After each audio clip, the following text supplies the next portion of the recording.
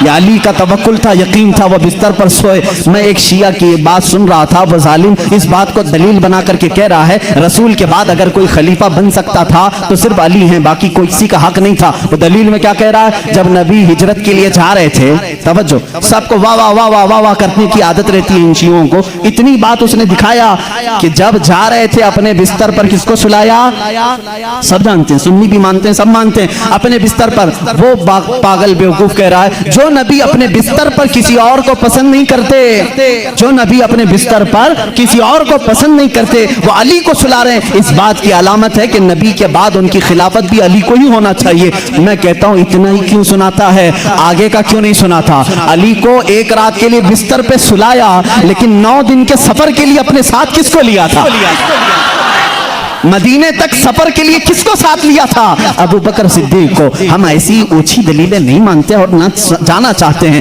یہ تو اللہ کی منشا تھی جو ترتیب خلافت ہے. ابو بکر صدیق آئے, عمر فاروق آئے, عثمان غنی آئے, حیدر کرار آئے, ارے سبوں نے اچھی خلافت کی. آج تمہارے پیٹ میں درد کیا ہے, ان کو پہلے ان کو پہلے, تمہارے سوچنے سے اب وہ خلافت بدلے گی نہیں, جو ہو گئی ہو گئی. اس سے کسی کا نقصان ہوا اسلام میں؟ چاروں خلفاء نے اپنا حق ادا کیا ہے. آج سلام کرو ان کی تربتوں پر, آج ان کی باتوں کو یاد کرو. اسلام تیری نبض نہ ڈوبے گی حشر تک, تیری رگوں میں رواں خون ہے چار یار کا. حیدر کرار کی تربت پر لاکھوں سلام. جنہوں نے ان کو قتل کیا ان پر لاکھوں لعنتیں ہوں, جنہوں نے حضرت عثمان غنی کو شہید کیا ان پر لاکھوں لعنتیں ہوں. سنیوں کا عقیدہ یہ ہے ہم اہل بیت کی جتنی تعظیم کرتے ہیں اتنی خلفائے راشدین کی بھی تعظیم کرتے ہیں. ہمارے لیے ایک آنکھ صدیق اکبر ہے تو دوسری آنکھ عمر ابن خطاب ہے. ایک آنکھ اگر ہم عثمان ابن عفان کو مانتے ہیں, دوسری آنکھ حیدر کرار کو مانتے ہیں. ہم کسی میں اس طرح کے اونچ نیچ کے معاملات نہیں کرتے. حیدر کرار علی کرم اللہ وجہہ الکریم کو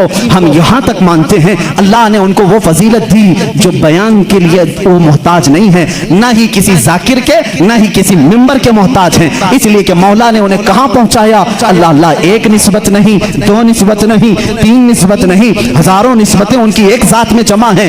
دیکھو اگر آج مجھے امت مصطفیٰ ہونے پر فخر ہے, میں نبی کا امتی ہوں. علی اگر فخر کرنے پر آ جائے, علی اگر فخر کرنے پر آ جائے, وہ کیا کیا کہہ سکتے ہیں. اے لوگوں, جب حضور ہجرت کر کے مدینے میں آئے تھے لوگوں کو بھائی بھائی بنا رہے تھے, ایک انصار کو ایک مہاجر کو سب کے ہاتھ پکڑ کر کے بھائی بھائی بنا رہے تھے. آخر میں حضرت علی بچ گئے, مدینے میں انصار صحابہ ختم ہو گئے, کوئی ان کا بھائی بچا نہیں. حضرت علی رونے لگے, میرا کوئی بھائی بچا نہیں. میرے آقا صلی اللہ علیہ وسلم نے فرمایا علی گھبراتا کیوں ہے, تو دنیا میں بھی میرا بھائی ہے اور آخرت میں بھی میرا بھائی ہے. جس کو رسول اللہ کا بھائی ہونے کا شرف حاصل ہے وہ یہ کہہ سکتا ہے رشتے میں بھی بھائی ہوں, نبی کی زبان پر بھی بھائی ہوں. اور اللہ کے نبی نے اپنی سب سے زیادہ پیاری بیٹی جو جنتی خواتین کی سردار ہے وہ علی کے نکاح میں دے دیا. اور اتنا ہی نہیں, میرے آقا نے جن کو فرما دیا الحسن والحسین سیدہ شباب اہل الجنہ, حسن اور حسین تمام جنتی جوانوں کے سردار ہیں. اللہ اللہ, وہ فضیلت کے حامل وہ دونوں شہزادے خون علی سے پیدا ہوئے ہیں. اور رسول کریم کے داماد ہونے کا شرف, بھائی ہونے کا شرف, فاطمہ زہرا کے شوہر ہونے کا شرف, حسنین کریمین کے باپ ہونے کا شرف. اتنا ہی نہیں, سلسلہ قادریہ کے بانی ہونے کا شرف, سلسلہ سہروردیہ کے بانی ہونے کا شرف, سلسلہ چشتیہ کے بانی ہونے کا شرف, بلکہ کل جہاں میں ولایت اگر تقسیم ہوئی ہے تو حیدر کرار کے قدموں سے تقسیم ہوئی ہے. وہیں سے غوث بھی ہیں, وہیں سے خواجہ بھی ہیں, وہیں سے حیدر کرار کی ذات سے ہی ہر قطب ہے, ہر نجبہ میں سے, شرفا میں سے, قطبہ میں سے, اوتاد میں سے, سارے اولیاء کی صفت علی کے بعد ہی ہے. یہ سنی فضیلت بیان کرتے ہیں. سنی علی کی فضیلت جب بیان کرتے ہیں تو یہی کہتے ہیں ہم بعد میں ہیں, علی کا مقام پہلے ہے. ہم ساری چیزوں سے علی کرم اللہ وجہ الکریم کو افضل و اعلیٰ مانتے ہیں. آخری جملہ یہ ہے, جہاں سب کی فضیلتیں پہنچتی ہیں وہاں سے فضیلت علی شروع ہوتی ہے, لیکن ساتھ ہی ہم دیگر خلفاء کی بھی فضیلت کو تسلیم کرتے ہیں. اے مسلمانوں, دعا کرو اللہ کی بارگاہ میں, مولا جب تک تو زندہ رکھے ہم میں سے ان چاروں خلفائے راشدین کی محبت میں جیتے مرنے کی توفیق عطا کر دے. اے کریم خدا, ان میں سے کسی کی ہم سے گستاخی نہ ہونے پائے, کسی کی توہین نہ ہونے پائے, کسی کی بے حرمتی نہ ہونے پائے. اے مولا کریم, جو ان کا مخالف ہو اس کی زبانوں کو تو کھینچ لے. اے مولا ان پر تو لعنت فرما. جو رسول کے جانثاروں کا دشمن ہو مولا تو اسے دنیا میں بھی اور آخرت میں رسوا اٹھا.